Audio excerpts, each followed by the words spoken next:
Welcome to NACTV Reads the News. My name is Gwen Jacobsen, and I'm one of many volunteers that help create programming for our station. NACTV can be seen on MTS Channel 30 or 1030, Westman Cable Channel 117, Bell Satellite Channel 592, or online at nactv.tv. These programs are made possible by our volunteers, staff, advertisers, as well as donations made by you, the viewers. If you are enjoying your NACTV experience, please consider supporting us by either donation or volunteering. You can contact our office at 204-476-2639 or at NACTV at wcgwave.ca.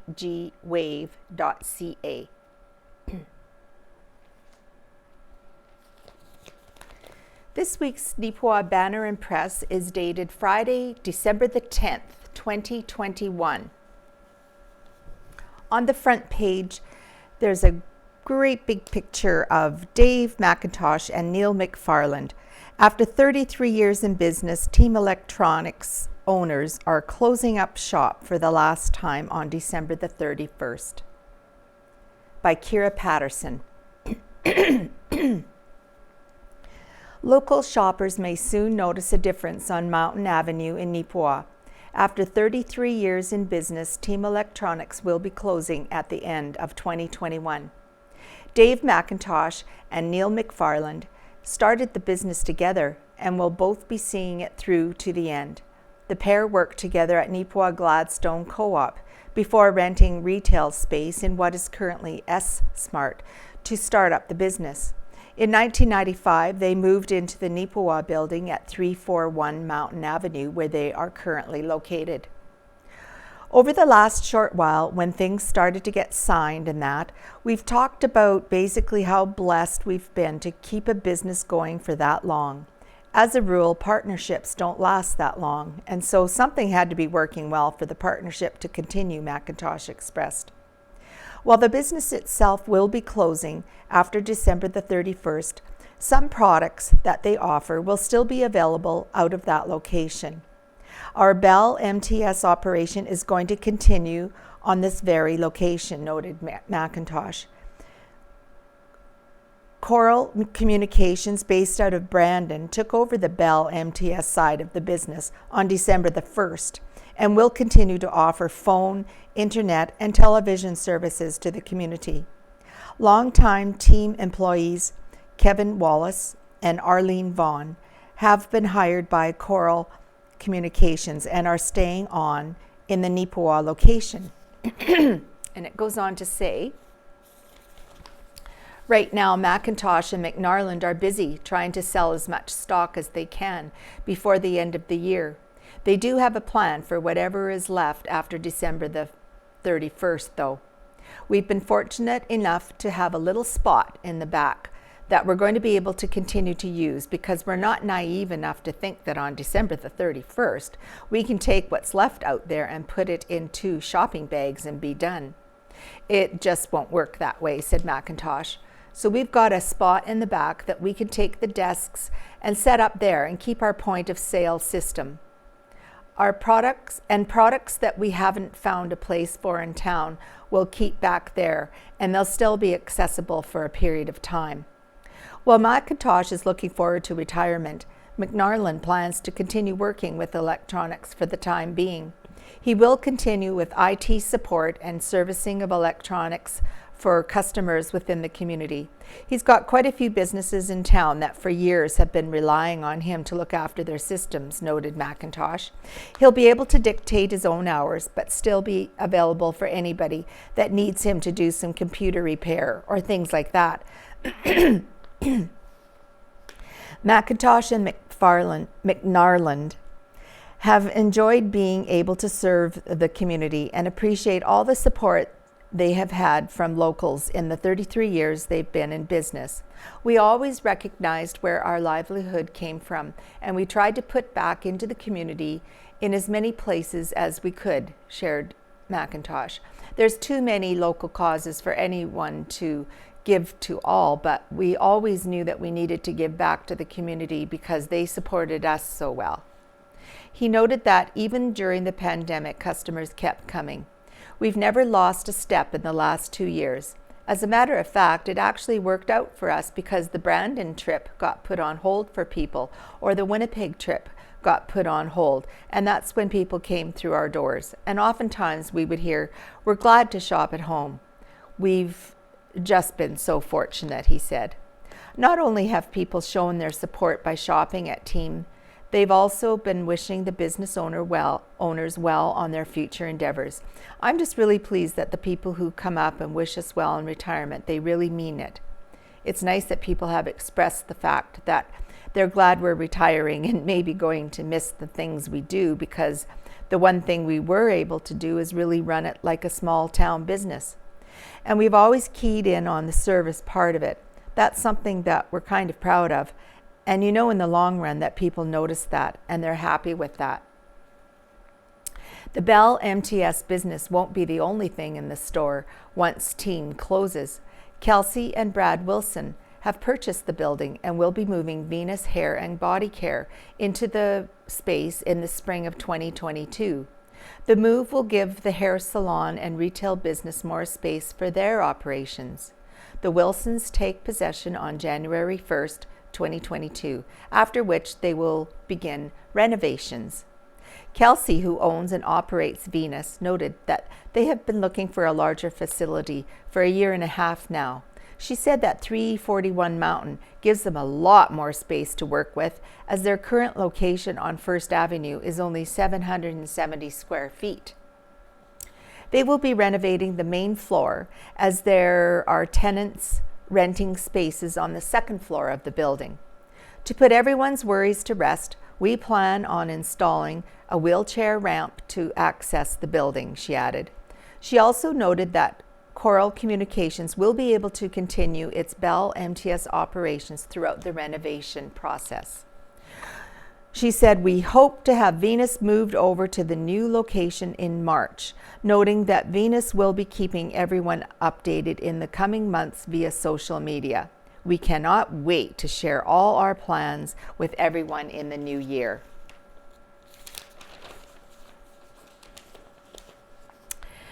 Neepawa farmers support Community Ministries Christmas campaign. Here we have a picture of Ward Susky of the Neepawa Farmers Hockey Club and Amanda Nightingale, the Community Ministries Director of the Salvation Army Neepawa Community Ministry Center, by Owen Devereaux.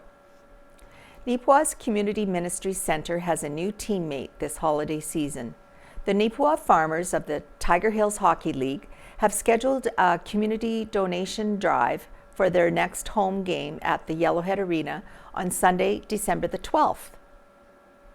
There will be a collection spot for non-perishable food items. There will also be teddy bears for sale for the toss after the first farmer's goal of the game. Fans are also encouraged to bring their own bears as well as non-perishable food items. Neepawa Farmers General Manager Rodney White said that the team is very excited about being able to once again support community ministries in this manner. The Farmers hockey team is always excited to support things like this. It's a very easy thing for us to do, and we hope it goes to help those in need, stated White. The hockey team has done similar fundraising projects like this in the past prior to the situation related to COVID-19. Amanda Nightingale, the Community Ministries Director of the Salvation Army Neepawa Community Ministry Center, said that they are very appreciative of the efforts of the farmers, especially at this time of year. "We've definitely seen a steady increase in use of the food bank since September. Our need is up, and it increases as we draw closer to the end of the year. So for something like this to be arranged, it's so huge for us. We're thankful because events like this really do put us in the forefront of people's minds as well. As for the Neepawa Farmers game itself, it will begin on Sunday, December the 16th at 5 p.m. Earlier in this article, it said December the 12th. I think that means December the 12th for sure, at 5 p.m. at the Yellowhead Arena. Tickets for adults are $7 at the door. Now, travel and entertainment section. The Choraleers take to NACTV for Christmas concert by Kira Patterson. The Choraleers' annual Christmas in Song concert has once again been put on hold due to the pandemic, but that has not stopped them from bringing together local musicians. The local ladies' choir has organized a virtual concert to be aired on NACTV this weekend called Choraleers and Friends Community Christmas. Rain Pryor, who is a member of the Choraleers and staff member at NACTV, noted that this project was to help fill the void in the absence of the annual concert. Because we have been unable to do Christmas in Song last year and this year as well, we really felt a need to have that community music get together, she shared. It's a group effort through the Choraleers, reaching out to some of the choirs who performed before, saying, "Are you active this year? Are you doing anything? Could we maybe pre-record something?" And then the Choraleers reached out to us at NACTV and said, "Okay, here's my idea. It's a lot of work. Can we do this?" And we were right away on board. It's a great program for the community and for the station, Pryor explained. In total, the Choraleers were able to get a dozen performances, including choirs, duets, and soloists. The majority of the performers were recorded on Sunday, December the 6th, which is when the Christmas in Song concert would normally have taken place. The other two choirs were recorded on Monday and Tuesday. All of the performances took place at the Knox Presbyterian Church in Neepawa. The Choraleers, being the hosts of the virtual concert, have a few numbers they'll sing and will also lead some carol sing-alongs in between each act, similar to how they did it at Christmas in Song. I'm planning to put the lyrics on the screen so people can have a sing-along with the carols, Pryor added. Because the in-person concert is normally a fundraiser for Neepawa Community Ministry Center's Christmas hampers, the Choraleers came up with a way to try to support them in a different fashion. Every DVD that's sold of this program, $5 from that is going to the Christmas hamper program, just to try and at least replicate some of that fundraising that was done by that concert, Pryor noted. To purchase a DVD, people can contact NACTV. The first airing of the Choraleers and Friends Community Christmas will be on Saturday, December 11th at 1 p.m. on NACTV. Pryor said that the station will be showing it several more times leading up to Christmas. Dates and times for those can be found on the NACTV schedule on page 3 of the banner and press. And there's a couple of pictures here. Minnedosa businesses get into the holiday spirit. Here we have businesses in Minnedosa have gone all out to showcase their holiday spirit, including Rosie's Bakery, right here, and Inspire Studios, which is always easy to find because it's got that statue of a man sitting on a bench out front.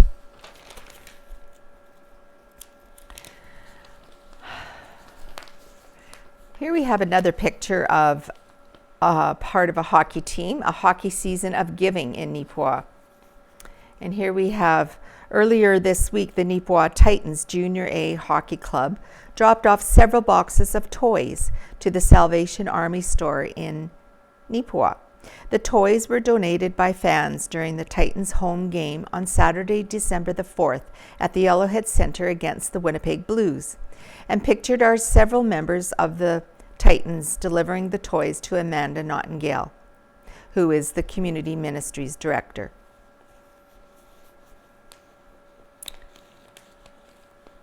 Out of Helen's Kitchen, Helen Drysdale. This week it's entitled Holiday Salads. Holiday gatherings should include a few salads. Winter salads can be tricky because we don't always have the freshest vegetables to slice and create colorful creations. This spinach salad is easy to make and will go with any meal or stand on its own. The second salad recipe reminds me of Grandma's Christmas jellied salad, perfect with the turkey dinner. Enjoy. So the first one is a spinach, orange, and mango salad recipe, and the second is a cranberry orange jellied salad. Those were very popular back in the day, not so much these days with the younger generation. All right, Spruce Plains RCMP report by Corporal Jacob Stanton. During the week of November 29th to December the 5th, Spruce Plains RCMP dealt with 46 police activities.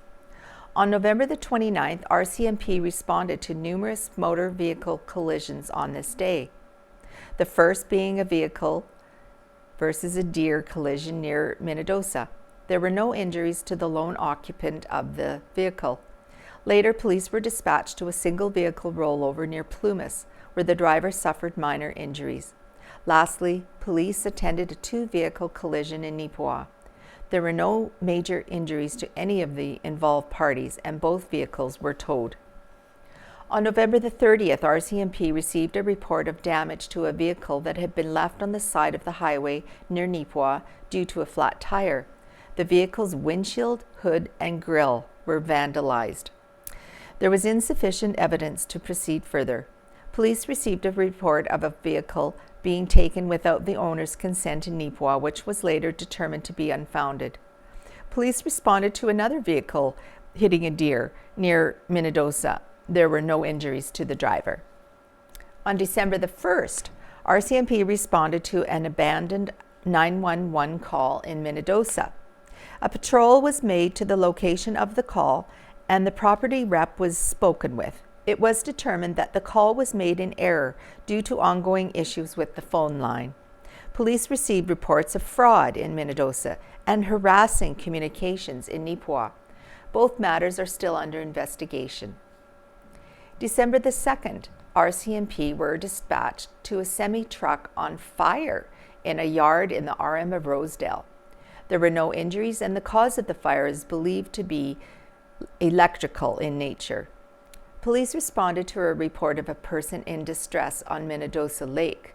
Police attended, patrolled the lake, and did not locate anyone in need of assistance. December the 3rd, RCMP responded to a report of a vehicle that had been stolen from Winnipeg and was parked at a restaurant in Neepawa. Both the driver and the passenger inside the vehicle were arrested, charged, and will be appearing in court on a later date. Police received multiple reports of a suspicious person that was entering residences in Neepawa and stealing property. The matter is still under investigation. On December the 4th, RCMP responded to a shed fire in Minnedosa where a quad and other contents were damaged. The cause of the fire is undetermined. Police responded to two residential alarms. Both were determined to be false. Police were dispatched to a report of a vehicle that fell through the ice on Minnedosa Lake. Police, fire, and EMS attended, and it was determined that the vehicle was an Argo, which had just turned off its lights. The matter was deemed unfounded. December the 5th, RCMP received a report of threats being uttered in Neepawa. Police attended, determined no threats were made, and the report was unfounded. RCMP conducted 11 traffic enforcement actions during this reporting period. Now we have a picture of a young lady. Her name is Jody Anderson.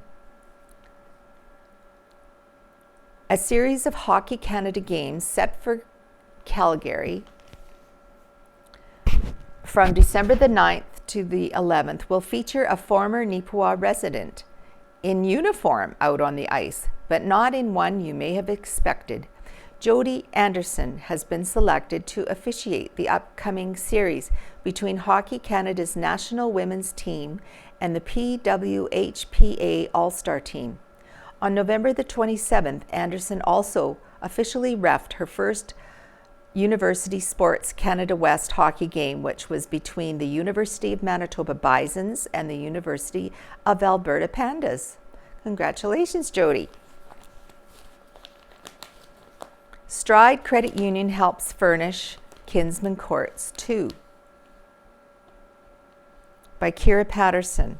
Stride Credit Union has offered a sponsorship to Kinsman Courts 2 to help furnish their new seniors apartment complex that opened this fall. The credit union donated $23,000 to the organization on Thursday, December the 2nd. Brent Buds, CEO of Stride, noted that they had conversations with the Kinsman Courts staff and board about what the money would be used for, but ultimately left it up to Kinsman Courts to decide where the donation would benefit most. The funds we received from Stride were used to furnish our guest suite, boardroom, and a portion of our activity room, stated Dana Menzies, the executive director of Kinsman Courts 1 and 2. Buds said that Stride recognized the new facility as a large need in the community, which is why they decided to support Kinsman Courts. We're happy to be a part of the community, and we know the importance of giving back. Not only did the donation benefit Kinsman Courts, but it also gave a boost to another local business. The furniture we purchased for the guest suite and activity room were exclusively from Orbs Appliances, noted Menzies. We, along with Stride, believe in supporting local businesses and organizations.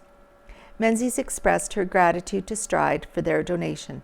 All the furnishings we purchased with the donation from Stride have made the facility feel like a home. Thank you, Stride. And here is a picture. Kinsman Courts board members Tom Borsa and Brian McCutcheon,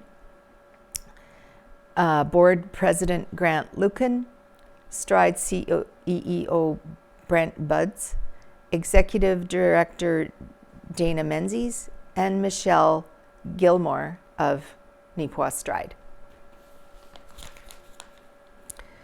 All right, now,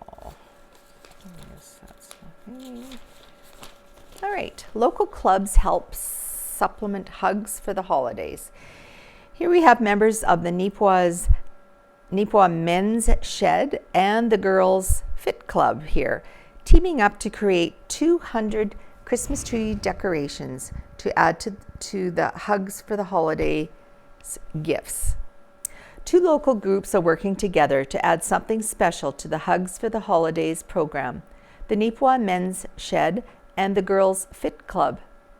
Recently made 200 Christmas tree decorations to be added to the Hugs for the Holidays gifts for local seniors. The Men's Shed members made the wooden trees, after which the Girls Fit Club held a mother-daughter crafting night on Tuesday, November 30th, to paint the trees. The Hugs for the Holidays program is a joint effort through Home Assistance Neepawa and District, known as HAND, and the Neepawa Kin Club. They've taken nominations of seniors in the community who could use some holiday cheer and have hung mittens up at businesses throughout Neepawa corresponding to those seniors. Locals can pick a mitten, buy a gift for that senior who is unnamed on the mitten so they can remain anonymous, and drop off the gift with HAND or the Kin Club so they can distribute the gifts during the week of December the 19th. Mittens can be found in Neepawa at Home Hardware, Neepawa Gladstone Co-op Grocery, Red Apple, Neepawa and District Library, Salvation Army Thrift Store, and Neepawa and District Health Center. Gifts must be dropped off with their mittens by December the 15th. Drop-off points are the Salvation Army Thrift Store, the HAND Office, and Neepawa Plumbing and Heating. And here we have 3 pictures. It's entitled, "Have You Been a Good Boy This Year?" A pet-oriented day with Santa Claus was recently hosted by Gold Leaf Events at Inspire Studio in Minnedosa. Money raised from the festivities, along with proceeds from a raffle and sale of personalized ornaments, were donated to the One at a Time rescue. So we have Santa pictures with dogs, kittens, another dog. Cute idea. All right, for the sports section, we have a big article about the Titans by Owen Deverell. It was exactly the type of on-ice effort that Neepawa Titans head coach and general manager Ken Pearson knew his team had in them. On December 3rd and 4th, Neepawa put together a pair of solid 60-minute performances against one of the top teams in the Manitoba Junior Hockey League this year, the Winnipeg Blues. That consistent play paid dividends with a 3-2 win in Winnipeg, followed by a 6-3 victory the next night in Neepawa. The Titans' win in Winnipeg on Friday, December the 3rd, was due in large part to a strong start from Neepawa. Will Hyatt scored the goal for his 10th goal of the year just 53 seconds into the game. After that, the Titans kept the pressure on for most of the period, outshooting the Blues 9-2 in the first 10 minutes of action. Things would level off by the intermission, with shots being 10-6 in the Titans' favor. Winnipeg scored early in the second on a power play chance, but Neepawa followed quickly with one of their own as Mitch Thiessen tallied his 8th of the year. Just over 5 minutes later, Parker Corman notched another for Neepawa, making it 3-1. In the third, the Blues scored one, but that wasn't enough as the Titans held on for the 3-2 win. Gavin Renwick collected the win in goal for Neepawa with a 25-save performance. The next night at the Yellowhead Center in Neepawa, these two teams would once again hit the ice. The start of this game was the exact opposite of Friday's affair, as it was Winnipeg who would have the hot start. Eric Fox scored for the Blues just 25 seconds into the first period. Winnipeg would then outshoot Neepawa 6-1 in the first 6 minutes of play. The Titans were not flustered, however, and eventually turned the tables on the Blues. Cameron Trimble, Ryland Gunnison, and Jaeger Lapointe all scored for the home team before the end of the first period, making it 3-1. Winnipeg cut the lead in half early in the second, but Neepawa's Camden Smith replied just 17 seconds after that goal to once again give the Titans a 2-goal advantage. Late in the period, Winnipeg added one more to make it a 4-2 score. For the third period, Neepawa put the win away with a pair of goals and 20 minutes of solid play.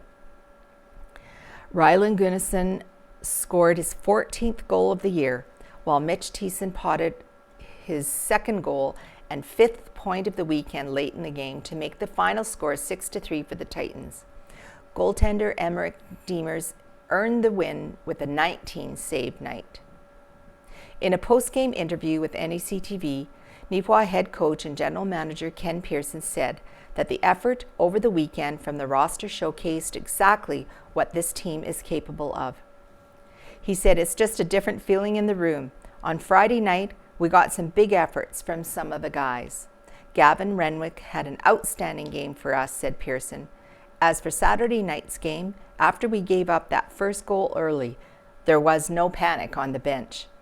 The team regrouped quickly and continued to do the things we've talked about, getting puck in deep and getting traffic in front of the net. It's nice to see things go our way, and it's deservedly so because the team played hard this weekend. Neepawa Titans forward Mitch Thiessen, who had 5 points, 2 goals and 3 assists over the course of the 2 games, was named one of the MJHL Recycle Everywhere 3 Stars of the Week. After the game on Saturday, he told the Banner and Press that things as of late are really starting to come together.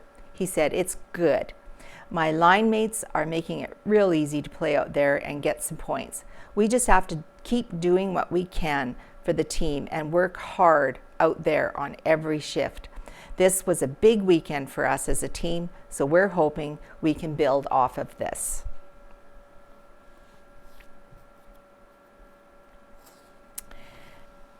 And next we have Neepawa Figure Skating Club preparing for an annual Christmas show. The Neepawa Figure Skating Club, NFSC, is now in full swing and is getting ready for the upcoming annual Christmas ice show.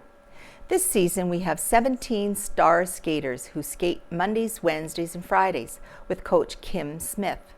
Many of the star skaters are hoping that the ice show will help them get the jitters out before their first competition of the season in Verdun on December 18th and 19th. We also have 24 can skaters and 6 senior can skaters, helped out by many of our star skaters and coached by Kim Smith. These tiny skaters are sure to put everyone into the Christmas spirit, as the NFSC's annual Christmas ice show will be on Saturday, December the 11th from 7 to 9 at the Yellowhead Center. Admission is a silver collection as well as an unwrapped toy or non-perishable food item to be donated to the Salvation Army's Christmas hampers. All spectators must show proof of vaccination when entering the Yellowhead Center. It has been a full 2 years since we've been able to celebrate skating by hosting our ice shows, so NFSC is beyond excited to perform for our many families, friends, and community fans. Please come out and join us for some great skating. Next, we have an article about the Neepawa farmers by Owen Devereaux. The Neepawa farmers have lost their first game of the Tiger Hills Hockey League season, falling to the Wawanesa Jets 7-6 in overtime on Friday, December 3rd. Despite only having access to a relatively short bench, with just 15 skaters able to dress for the game, the farmers still almost came away with the W. A late goal by Wawanesa's Braden Lockhart, however, ended up sending the game into OT, where Mike Rechtel secured the victory with a goal just 26 seconds into the extra frame. Rechtel was the leader for the Jets out on the ice on this night, as he had an impressive 5-point performance with 3 goals in total and 2 assists. Scoring for Neepawa was led by Brad Marshall, who had a pair of goals on the night. Dalen Creasy, Benoit Mowbray, Reese Lewis, and Braden Gillies also scored for the farmers, who fall to 5-0-1-0 on the season with this defeat. The loss has dropped the team into a tie for second place with Minnedosa in the THHL's Eastern Division. As for Wawanesa, they have improved their record to 3-3-1 and are in 6th place in the Eastern Division. Neepawa will be able to put this setback behind them quickly this upcoming weekend as they play a pair of games. First, they will travel to Pilot Mound to challenge the Pilots on Saturday, December 11th. The very next night, the farmers return home to the Yellowhead Arena for a game against the Gladstone Lakers. The start time for that game is set for 5 p.m.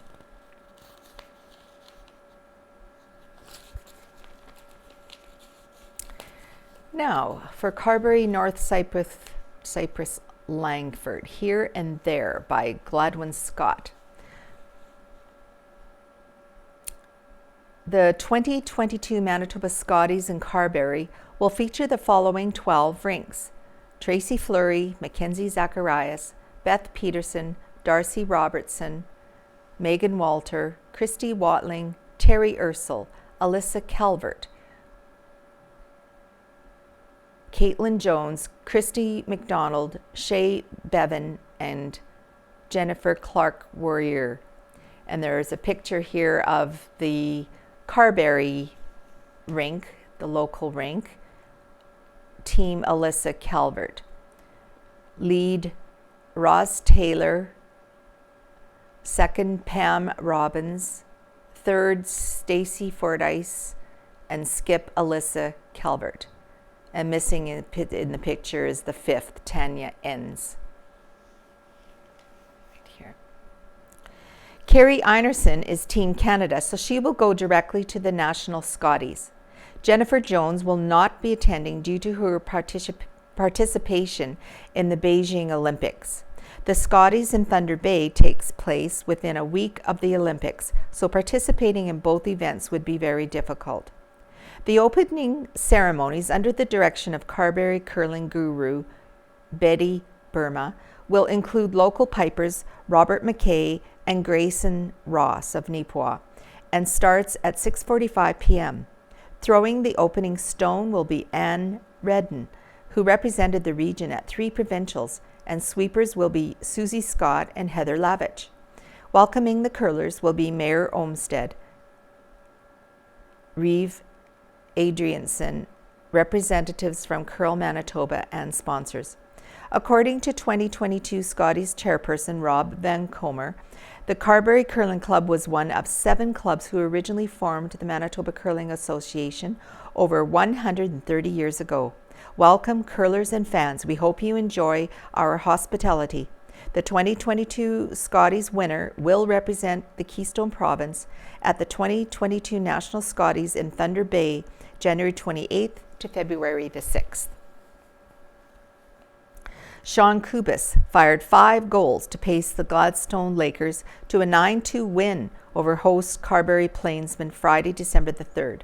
Other marksmen for the Lakers were Trey Evanson, Ethan Winters, Johnny Bolio, and Jory Geddes, who also collected 3 helpers. Replying for the Plainsmen were Russell Adrianson and Ethan Bjornsson. Assists were added by Troy Graham, Kian McLaren, and Brett Hammond.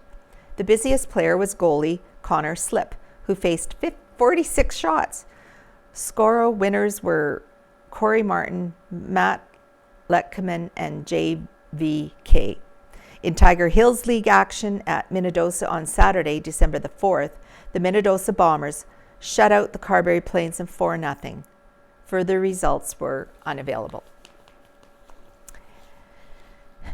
Bill Kalinowicz elected to Carbury Council. And here is a picture of Bill, who recently won the vacant council seat in the town of Carbury by Gladwin Scott. Bill Kalinowicz has been elected to council in the town of Carbury, winning the vacant position with 91 votes. Close behind Kalinowicz in the voting, which took place on Wednesday, December the 1st, were Debbie Ray and Shauna McKinnon. In total, there were 7 candidates looking to fill the single vacant seat on council. Along with Kalinowicz, Ray, and McKinnon, the others who put their names forward were in alphabetical order: Peter George, Joe Harding, Brad Jones, and Samantha Van Dam. There were 246 total votes cast out of an eligible 1,200 plus voters. After the results were announced, Kalinowicz spoke on his reasoning for running. He said, "I've always been interested in serving the community. The by-election term is a short one, so I decided it would be a good opportunity to try local politics. I would bring my career and previous board experience to the table to assist in problem solving and make the best overall decisions." Kalinowicz said that his top 3 priorities are to deliver value for our tax dollars and to see projects that benefit the community as a whole prioritized, to have infrastructure reviewed to make sure our systems are equipped to support town expansion, and to make Carbury a destination of choice for future residents and visitors by championing initiatives that are accessible for all, that drive the economy and foster a sense of community. And here we have a picture. Rick Scott, Dara McLean Johnson, and Devin Lucier. Former Glenborough teacher and coach Rick Scott was inducted into the Manitoba Volleyball Hall of Fame November the 27th, and 2 of his protégés were on hand to help celebrate. Devin Lucier was an assistant coach, and Dara Johnson McLean was a 2001 MHSAA Female Student Athlete of the Year and had a 5-year scholarship to Middle Tennessee State University, where she obtained a master's degree in sports management.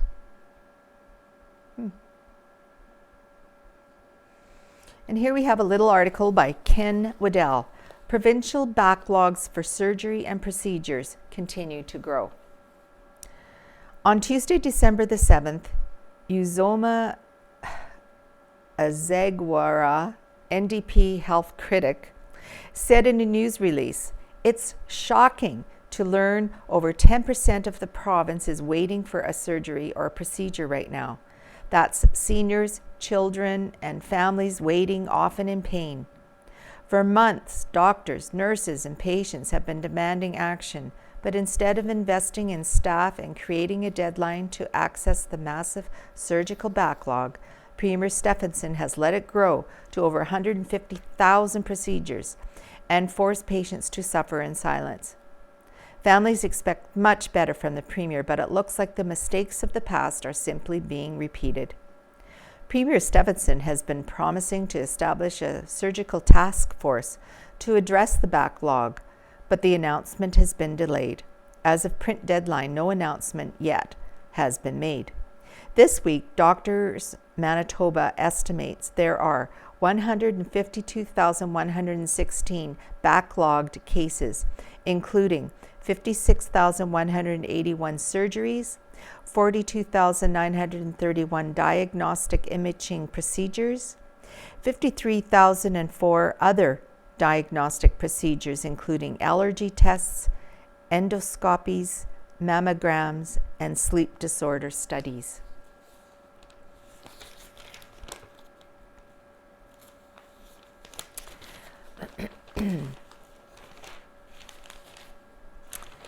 All right, this is an op-ed entitled Labor Crunch by Cam Dahl, General Manager of the Manitoba Pork Council.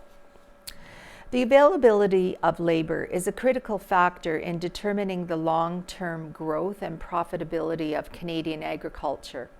The ongoing viability of many farm businesses will be determined by labor.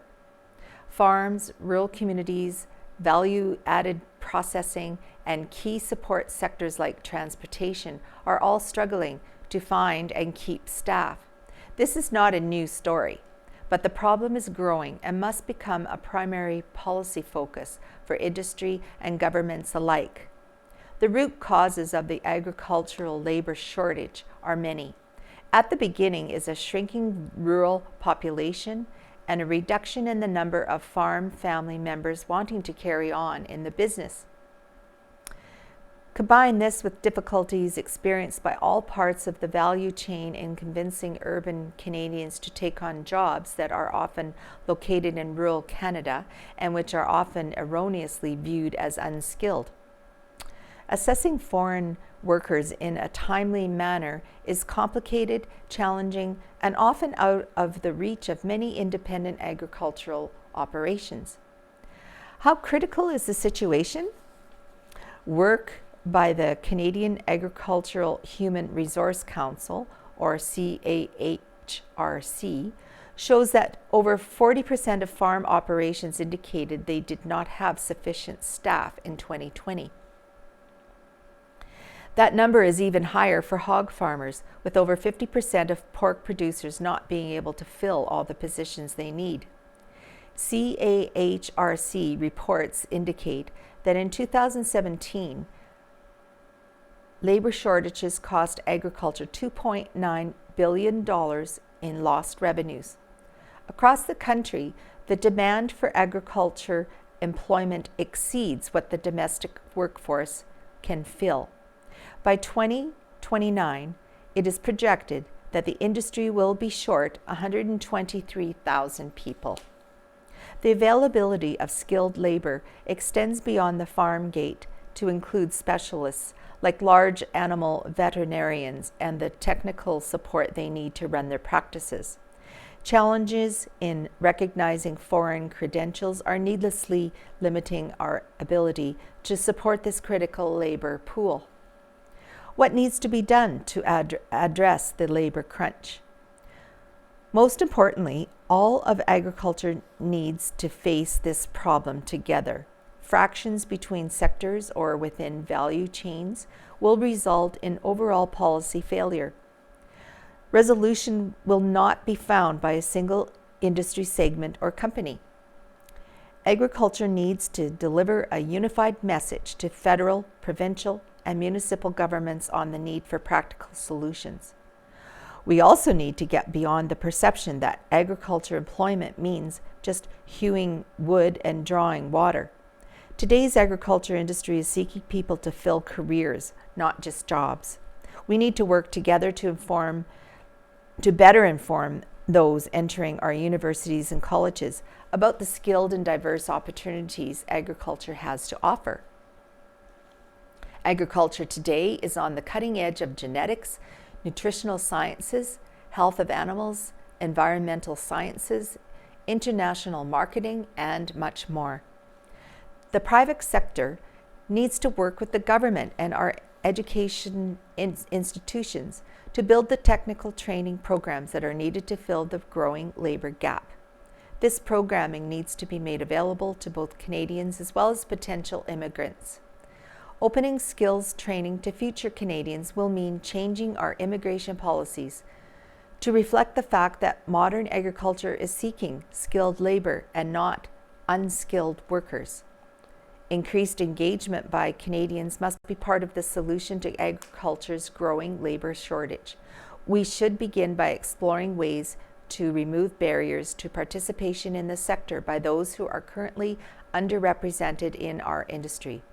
For example, we should be exploring opportunities to forge partnerships with organizations that represent women, youth, Indigenous communities, and others who may not view agriculture as a viable career choice. We must become more creative in our own business practices in areas like flexible work hours and accessible childcare. Agriculture's labor gap means the industry needs to look beyond our borders for staff, yet rules and regulations impede the recruitment of foreign workers. Regulatory red tape means it can take 6 to 8 months or more to navigate the process required to bring in a new worker from abroad. This creates problems when a vacancy is opened by 2-week notice. Can we be more innovative in meeting the needs of both immigrants as well as employers? For example, could industry associations like Manitoba Pork speed up the process by facilitating a pool of foreign skilled labor that would be assessed by the industry as needed? There are signs that the seriousness of the crisis has been recognized. At their recent meeting, federal, provincial, and territorial agriculture ministers set labor attraction and retention, training, and automation as priority areas for the next agriculture policy framework. We are also seeing agriculture representatives reach across sectors to help resolve the issue in a cooperative way. For example, in Manitoba, commodity organizations have come together under the umbrella of the Keystone Agricultural Producers to form the Labor Task Group. Nationally, we see organizations like CAHRC attempting to develop common industry messages.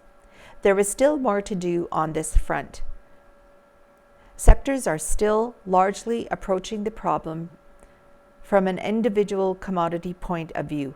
We must develop collaborative and unified action if we are going to resolve one of the greatest barriers to modern agricultural growth and development. Next, we have a picture on the next page.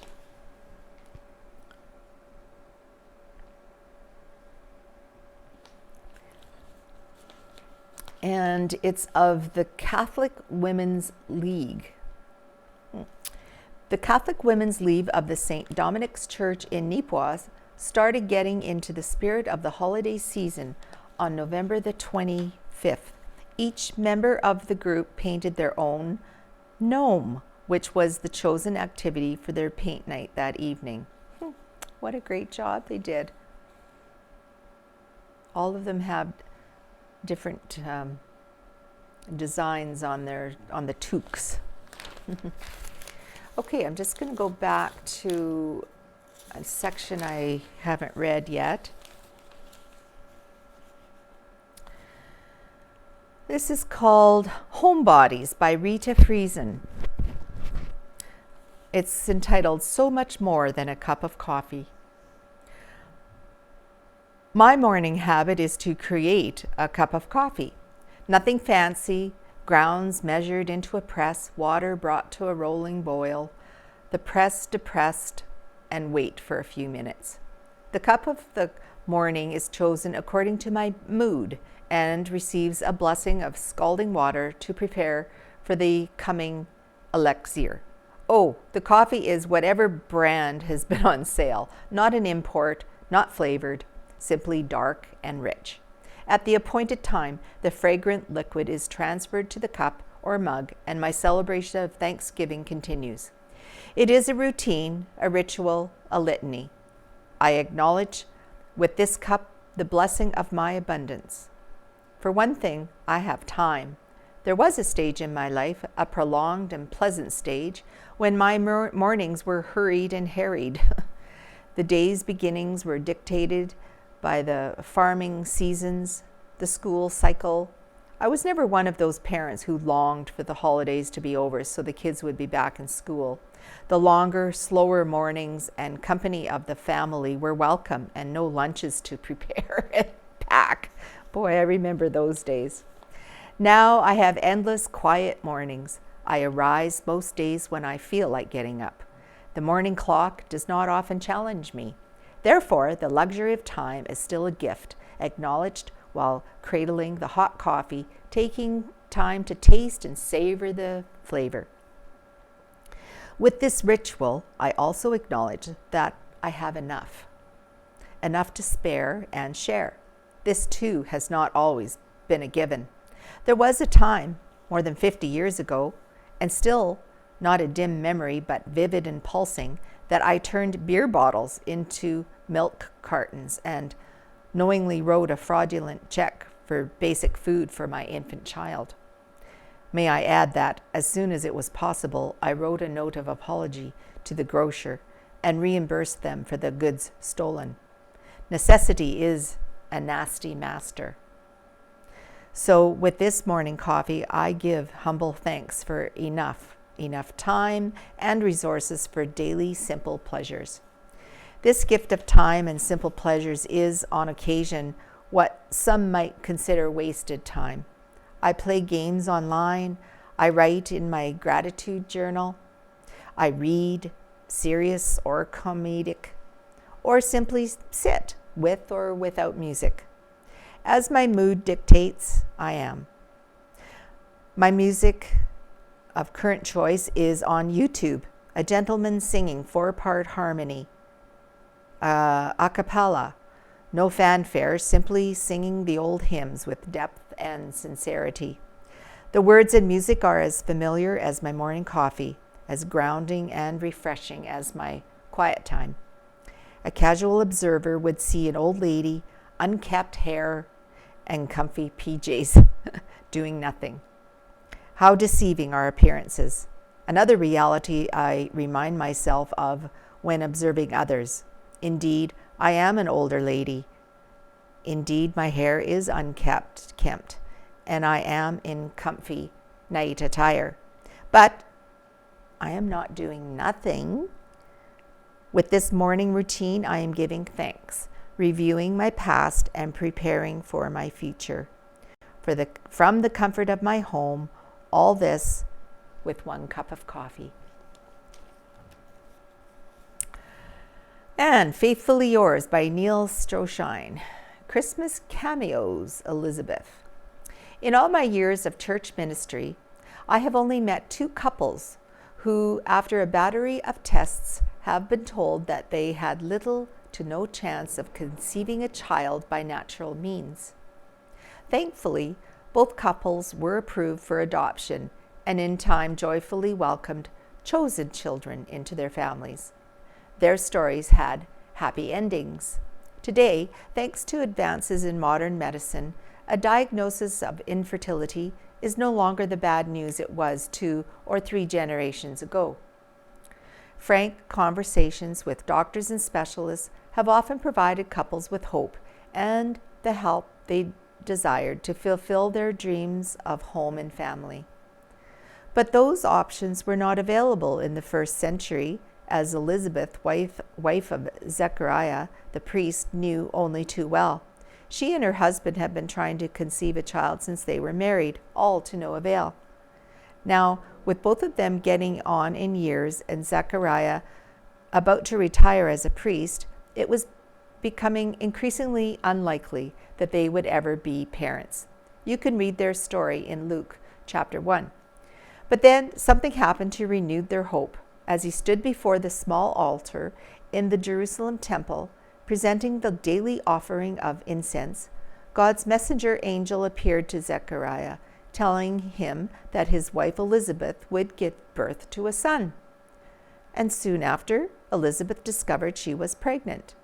Her first words after hearing the news were, "This is what the Lord has done for me when he looked favorably on me and took away the disgrace I have endured among my people." Luke 1, verse 25. These words reveal a sad fact about life in the first century. If a couple was unable to conceive a child, the blame was almost always put on the wife. She was considered a disgrace because she had not done the one thing all women were expected to do: get married, have children, preferably sons, and raise her family. These ideas were such a part of the first century culture that Elizabeth could feel the shame and disgrace that all barren women felt, even though she was part of a loving and supportive family. But Elizabeth and Zechariah refused to give up hope. Their faith in God was second to none, and they were convinced that one day God would answer their prayers for a son. Now that faith was being rewarded, and just in time for an event that would help them understand God's purpose behind their experiences. Just as she was entering her 6th month of pregnancy, Elizabeth welcomed her cousin Mary, a young lady from Nazareth who, like Elizabeth, had just discovered that she was pregnant with a miracle baby of her own. Mary had neither the age nor the experience to deal with the questions she had to face when her pregnancy became public. A visit with Elizabeth was just what she needed. The lessons Elizabeth learned from dealing with the hostility directed at her when shared would help Mary learn how to deal with the questions she would face as she tried to explain her pregnancy to her family, her friends, the religious leaders, and those who lived in her hometown. The same is true of you and me. Lessons we learn from dealing with today's problems can often be shared with others and be of help to them. Nothing in this life ever happens by accident. God can work in us and others through every experience in life. All he needs is our cooperation. And the last article I'm going to be reading today is by Ken Waddell, entitled "Right in the Center: Are Solutions Being Ignored?" He has a disclaimer saying the views expressed in this column are the writer's personal views and are not to be taken as being the view of the Banner and Press staff. It starts out, last week, I asked Dr. Rusin in a press conference about what treatments were being used for treating COVID-19 patients in Manitoba. I asked about at home, in hospital, and in ICU treatments. The answer was disappointingly vague. He referred me to Manitoba Health for an answer. I also asked about his knowledge of studies about vitamin D. He was vague again, saying that they review lots of studies and depend on peer reviews by doctors and researchers. He quickly passed over the vitamin D issues, and he wouldn't even utter the words vitamin D, covering it with more vagueness by stating that getting the vaccine is the best defense against COVID-19. Dr. Rusin suggested I contact Manitoba Health, so I did. The email bounced back, so I tried another route. That contact didn't get back to me for several days. I eventually got an answer back in a couple more days saying they were working on an answer, and here it is. You can attribute the following to a shared health spokesperson. Treatment of confirmed COVID-19 can vary according to the specific needs of an individual patient. Health Canada does provide some information that might be of interest to you on the most common treatments at a very long email address. With respect to your inquiry related to vitamin D, please find information from Manitoba Public Health on their Myths and Facts page. We continue to encourage all Manitobans to get vaccinated, get tested if they have symptoms of COVID-19, and stay home when they are ill. Individuals in need of medical care are encouraged to see their primary care provider, or if symptoms are severe, to call 911 or go to their closest emergency department, unquote. I appreciate Manitoba Health getting back to me. The first website link shown above says the following treatments are approved in Canada. Remdesivir. Oh boy, I can't even pronounce them. There's about 1, 2, 3, 4, 5 different treatments. Can't even pronounce them. Sorry, people. The Myths and Facts webpage suggests that vitamin D is of no proven value to protect against COVID-19, and their explanation is illogical, but check it out and decide for yourself. Overall, health dynamics are key to one's ability to avoid serious issues with COVID-19. Vitamin D levels are proven to aid in overall health, so then it stands to reason that vitamin D, while it may not be a treatment for COVID-19, most certainly affects one's ability to fight diseases, including COVID-19. Also, I just got a press release stating that Merck, M-E-R-C-K, has entered into an agreement with Thermo Fisher Scientific to manufacture molnupiravir, Merck's investigational oral antiviral medicine for the treatment of COVID-19. Slowly, very slowly, treatments are being tried and talked about. It's only about 15 months too late. Statistics would seem to show that Dr. Russen's get the vaccine answer is valid, but not the whole answer. As long as we ignore the treatments and preventions, we prolong our agony. Doctors tell me that you cannot treat COVID-19, only the symptoms. It seems the actual COVID-19 treatments are few and far between.